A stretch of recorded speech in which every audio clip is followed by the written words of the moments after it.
তো শীতকাল তো পড়ে গেছে আর ভাবলাম চলো তোমাদের সাথে ছোট ছোট করে আবার মিনি ব্লগ শেয়ার করি। গুড মর্নিং টু এভরিওয়ান, আশা করছি তোমরা সবাই ভীষণ ভালো আছো।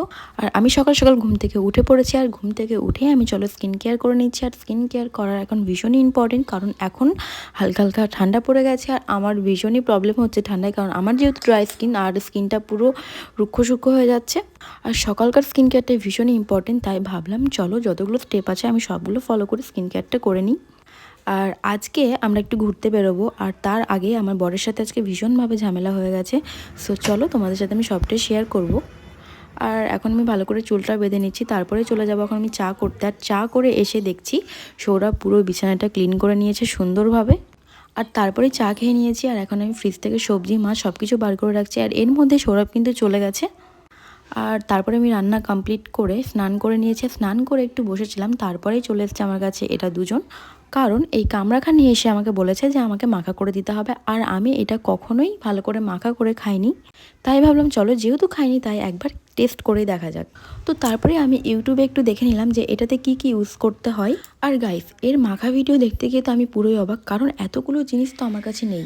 আর তারপরে ওইসব ভিডিও বাদ দিয়ে আমি এখন নিজের মতো করে মাখা করা স্টার্ট করলাম। আর আমি কী কী এখানে ইউজ করছি চলো তোমাদের সাথে শেয়ার করি। তো চলো তোমাদেরকে দেখিয়ে দিই। সব প্রথমে আমি ওগুলোকে কেটে নিয়েছি, আগেই বললাম। আর তারপরে একটা পাত্রে নিয়ে নিয়েছি, আর সেই পাত্রটা থেকে আমি একটা হামাল দিস্তা এখানে ধনিয়া পাতা আর কাঁচা লঙ্কা, বেশি করে কাঁচা লঙ্কা দিতে হবে, তাহলে বেশি টেস্ট হবে। আর এখন তোমাদের সাথে ভয়েস দিতে গিয়ে আমার পুরো জিভে জল চলে আসছে, জানি না এখন আমি জলটাকে কিভাবে সামলাবো। তো তারপরে এখন হচ্ছে মেন কাজ, যত শক্তি আছে তোমার শরীরের মধ্যে সব কিছু শক্তি দিয়ে এখানে ভালো করে হামাল দিস্তাটাকে দিয়ে থেততে হবে।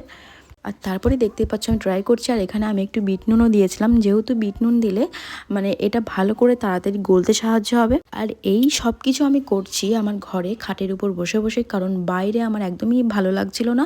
আর আমি যেহেতু স্নান করে ঘরেই ছিলাম, তাই ভাবলাম চলো তোমাদের সাথে ঘরেই সব কিছু শেয়ার করি। তোমরা কি কামরাঙা খেয়েছো মাখা? যদি কামরাঙা মাখা না খেয়ে থাকো তাহলে আমার এই ভিডিওটা দেখে বাড়িতে যে যে জিনিস আছে সব কিছু একসাথে পেস্ট করে এটা মাখিয়ে খেয়ে নাও। আর যদি না থাকে তাহলে প্লিজ সরি, আমার কিছু করার নেই। আর এই যে এখনও খেয়ে বলছে যে কেমন হয়েছে, তোমরা কি বুঝতে পারলে এটা কার দেখেও বলেছে? যদি জানো তাহলে অবশ্যই আমাকে কমেন্ট করে জানিও। আর চলো এখন আমি খেয়ে বলি। আর এটা খাওয়ার পর আমি বুঝতে পারলাম যে এত কিছু দিয়েও এটা এতটাই টক যে আমি পুরোটা শেষ করতে পারিনি।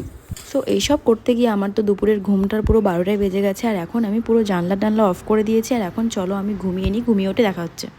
আর ঘুম থেকে এখন উঠে পড়ে আমি রেডি হতে শুরু করে দিয়েছি। আর এরপরেই লাগবে আমার আর বরের ঝামেলা। কী নিয়ে ঝামেলা লাগবে সেটা কি তোমরা বুঝতে পারছো? ওকে আমি জিজ্ঞেস করেছিলাম যে কি ড্রেস পরে যাবো, তুমি একটু বলে দাও। তো ও বলেছিল এই কুর্তিটা পরে যেতে, আর কুর্তিটা পরার পর বলছে ভালো লাগছে না, আর আমারও ভালো লাগেনি প্রথম থেকে।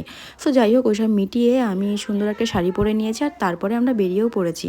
আর আমরা গিয়েছিলাম রাসের মেলা দেখতে। আর এখানে যে সুন্দর থিমটা করেছে দেখতেই পাচ্ছো, পুরো 108টা শিবলিঙ্গ করেছিল এখানে। তো মেলায় গিয়ে আমার মুডটা একটু ঠিকঠাক ছিল। সো আর আমার বরের মুখটা দেখতে পাচ্ছ তো, ভ্যাদলার মতো করে রেখে দিয়েছে, জানি না কেন। গাইস, যাওয়ার আগে কিন্তু ভীষণ ঝামেলা করেছিলাম, কিন্তু তারপরেও যে আমার নীলজ্জের মতো এত হাসি খুশি মুখ দেখে তোমরা কি কিছু বুঝতে পারছো? তো যতই ঝগড়া হোক মেলায় এসে কিন্তু খাওয়া দাওয়া করতে হবে। আর এখানে এতগুলো ফুচকা স্টল বসেছিল, একটাতেও আমরা ঠিকমতো লাইন পাচ্ছিলাম না, তাও যে কোনো একটা পেয়ে আমরা খেয়ে চলে এসেছিলাম ক্লিপের দোকানে। আর এখানে ক্লিপ একটাও কিনতে পারছি না, কারণ যেটাই জিজ্ঞেস করছে সেটাই বলছে 100 টাকা। সো ওখানে টাটা বাই বাই করে দিয়ে আমরা চলে আসি অন্য আর একটা দোকানে। আর সেখানে এসে বলেছিলাম বর একটু ভিডিও বানিয়ে দিও, আর আমার বরকে ভিডিও বানাতে দিলে সে তো লজ্জার জন্য ভিডিও অনই করতে পারে না। সো যাই হোক, এখানে আমাদের দুজনের মধ্যে আবারও বেঁধে গেছিলো ঝামেলা। সো এখানে আমার ফোনটা কিন্তু কেড়ে নিয়েছিল, কিন্তু কেন আমি জানি না। সো ভিডিওটা যদি তোমাদের ভালো লাগে অবশ্যই একটা লাইক করে দিও। দেখা হচ্ছে নেক্সট ভিডিওতে, টাটা।